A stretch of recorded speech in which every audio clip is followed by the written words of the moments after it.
So it's always fun to talk with some of my friends in ministry, and I want to introduce you to Mike Bellanti. He's a pastor of Northbrook Church. And Mike, give us a little bit of the backstory of your ministry.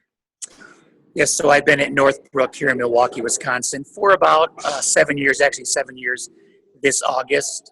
We came in 2009 to take over for the founding pastor who had been there for 25 years. So it was a challenge at first, and the church had lost its way a little bit. And so we really, in a lot of ways, came in to do a revitalization of a larger church. And so it's gone great. Enjoyed it. Before that, we were in Colorado, and before that, Los Angeles. So it's been good.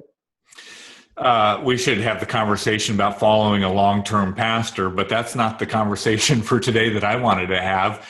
Part of what I wanted to focus on is you've been through quite a journey over these last number of years of helping the church kind of deprogram, get focused, and specifically around small groups. Can you talk about that journey? Yeah, so probably 5 or 6 years ago, we started asking the question, what really is the next step for Northbrook? And Northbrook was a church that had just a scattering of programs and brochures and offerings and ministries and very siloed. And so I had to start on the realization. One day I asked our communications guy to take all of the church ministry brochures and just post them on a wall. So he did that, and I walked in, and it looked like 30 different churches represented. And so I said, this is not, it's not effective. And we were wondering why people felt so disconnected. And so we started this journey as a staff.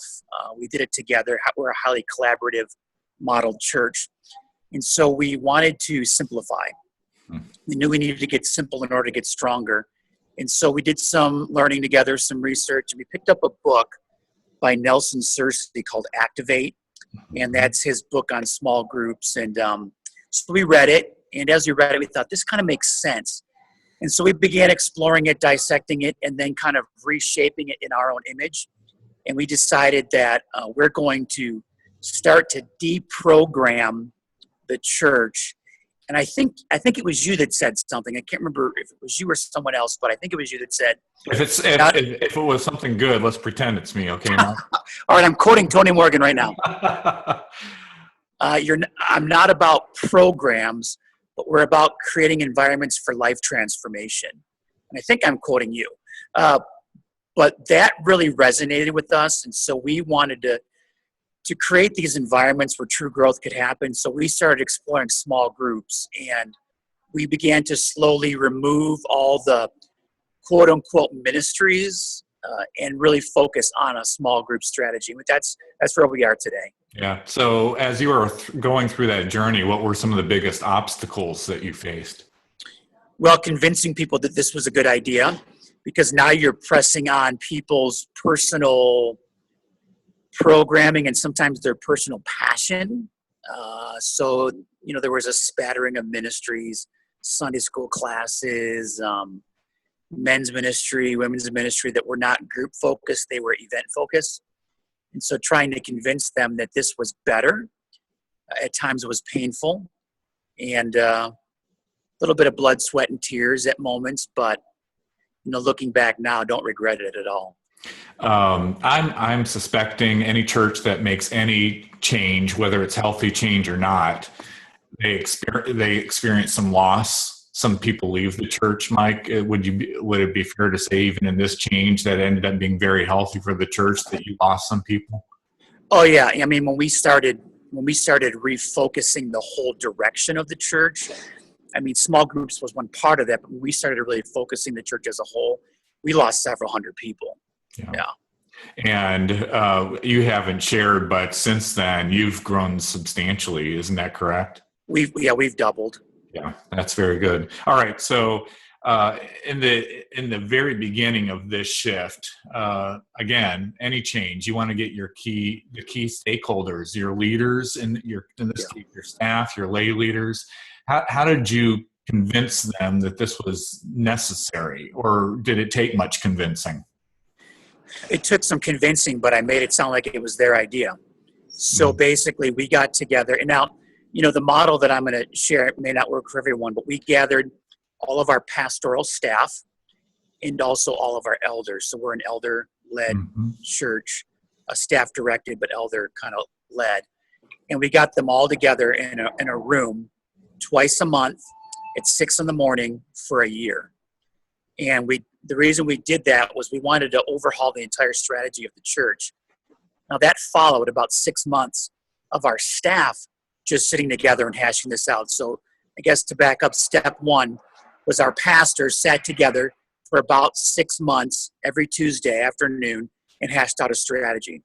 Out of that, we then gathered our elders and our pastors together and spent another 6, 8 months, almost a year, hashing out the details of this strategy. And so when we ended that time, everyone was bought in, everyone was ready to give their life to it. And it felt like it was our idea, not my idea.